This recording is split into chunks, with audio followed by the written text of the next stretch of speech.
ముఖ్యమంత్రి జగన్మోహన్ రెడ్డికి తెలుగుదేశం జాతీయ ప్రధాన కార్యదర్శి నారా లోకేష్ సవాల్ విసిరారు. రాష్ట్రంలో సంక్షేమంపై చర్చకు తాము రెడీ అని, సీఎం జగన్ సిద్ధమా అని సవాల్ చేశారు. అందరూ మోసపోయారు.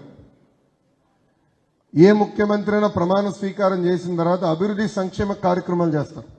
కానీ జగన్మోహన్ రెడ్డి గారు తీసుకున్న మొదటి నిర్ణయం విధ్వంసం. అది ప్రజావేదిక కూల్చడం. మా ప్రజావేదిక అనేది మాడ్యులర్, వేరే దిక్కడికి అది తీసుకెళ్ళచ్చు. ఒక 50 లక్షలు అవుతుంది అంటే ఫౌండేషన్ అది, బట్ స్ట్రక్చర్ మొత్తం వేరే దగ్గర తీసుకెళ్ళచ్చు. కానీ కావాలని రాత్రి వచ్చి బుల్డోజర్లు జేసీబీలు పెట్టి ధ్వంసం చేశారు. ఆ రోజే అర్థమైంది పోలవరం నాశనం అవుతుందని. ఆ రోజే నాకు అర్థమైంది అమరావతి కూడా నాశనం అవుతుందని. నేను బాబు గారికి చెప్పా, నువ్వు ఇట్లానంటావులే అన్నాడు. కరెక్ట్గా 3 నెలల తర్వాత 3 ముక్కలు ఆటలు ఆడతాం మొదలుపెట్టారు. అది 3వ రాజధాని. ఎవరైనా ఆఫ్రికాను ఆదర్శంగా తీసుకుంటారా తల్లి? జగన్మోహన్ రెడ్డి గారు ఆఫ్రికాని ఆదర్శంగా తీసుకుని 3 రాజధానులు ప్రకటించారు. కర్నూలులో ఒక ఎటుకెళ్ళి ఎత్తలే, ఒక్క ఎటుకెల. కనీసం హైకోర్టు పెట్టేదానికి మన భూసేకరణ కూడా చేయాల. అమరావతి సర్వనాశనం చేశారు. విశాఖపట్నంలో ఒక వ్యక్తి ఉండేదానికి 500 కోట్ల రూపాయలతో ఖర్చు పెట్టి ప్యాలెస్ కట్టుకున్నాడు. ఇప్పుడు అది కేంద్ర ప్రభుత్వం మీరు ఎన్వైరన్మెంటల్ నిబంధనలు ఉల్లంఘించారని 3 ఆప్షన్లు ఇచ్చారు. తల్లి ఒకటే, అదనంగా పన్ను స్పెషల్ ట్యాక్స్ 200 కోట్ల రూపాయలు ఆంధ్ర రాష్ట్ర ప్రభుత్వం కేంద్ర ప్రభుత్వం కట్టాలంట, లేదంటే మొత్తం తొలగించాలంట. 3వ ఆప్షన్ సగం తీసేయాలంట. అంటే ఒక్క వ్యక్తి ఉండేదానికి 500 కోట్లు కట్టేదానికి ఖర్చు పెట్టారు, 200 కోట్లు పెనాల్టీలు, అంటే 700 కోట్ల రూపాయలు ఖర్చు పెట్టారు. విశాఖపట్నానికి ఒక్క కంపెనీ తీసుకురా. ఇట్లా అడుగడుగున ఆంధ్ర రాష్ట్రాన్ని సర్వనాశనం చేశారు. అభివృద్ధి సంక్షేమం 2 కలిసికట్టుకు వెళ్ళాలండి. కానీ ఈరోజు అప్పులు చేసి సంక్షేమం చేస్తున్నాం. చాలా మంది అనుకుంటున్నారు ఏముందిలే అప్పులు చేశారు మనకి బటన్ నొక్కినాడు కదా అని. ఆయన నొక్కినాడు 2 బటన్లు తల్లి. ఒకటి 10 రూపాయలు ఇచ్చే బటన్, రెండోది 100 రూపాయలు దొబ్బేటి బటన్. దొబ్బేదంటే లేపేసేది, వేసుకునేది. ఏమా కరెంటు ఛార్జీలు 9 సార్లు పెంచాడు.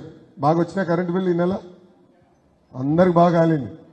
100లో వచ్చే బిల్లు 1000లో వస్తున్నాయి, 1000లో వచ్చే బిల్లు 10,000 వస్తున్నాయి.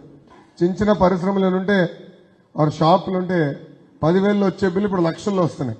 9 సార్లు పెంచారు కరెంట్ ఛార్జ్. ఆర్టీసీ ఛార్జీలు 3 సార్లు పెంచారు. పెట్రోల్ డీజిల్ గ్యాస్ పైన అదనపు పన్నేస్తున్నారు. ఇంకో పక్కన క్వార్టర్ బాటిల్ ధర కూడా పెంచారు. అన్నీ పెంచారు.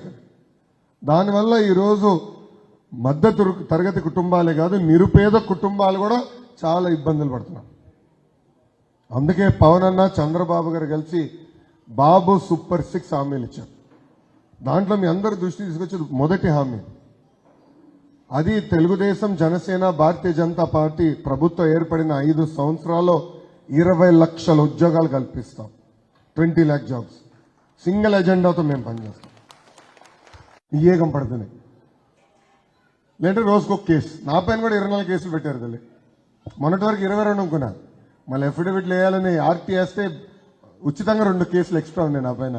24 కేసులు వేశారు ఈ 5 సంవత్సరాలు. అటెంప్ట్ మర్డర్ కేసు పెట్టారు నా పైన, ఎస్సీ ఎస్టీ కేసు పెట్టారు నా పైన. మనం కూడా చూసాం బాబు గారిని ఎట్లా ఇబ్బంది పెట్టారు. 53 రోజులు రాజమండ్రి జైల్లో బంధించారు. వాళ్ళు అనుకున్నారు సింహాన్ని కట్టేస్తే లొంగిపోతుందని. కానీ సింహం సింహమే కదా, ఎక్కడున్నా కూడా సింహం లాగానే ఉంటుంది. అరే ముఖ్యమంత్రి గారు పదే నేను కుర్రోడు అంటాడు, మళ్ళీ 4 రోజులు ఒకసారి పడుకుంటాడు. చూసారమ్మా, 4 రోజులు ఏసీ బస్సులో తిరుగుతాడు. అది ఓపెన్ టాప్ కాదు, ఏసీ బస్సు, ఫుల్ ఏసీ. మళ్ళీ 4 రోజుల తర్వాత పడుకుంటాడు. అదే బాబు గారు రోజుకి 3 మీటింగ్ మంచి ఎండల్లో చేస్తున్నారు.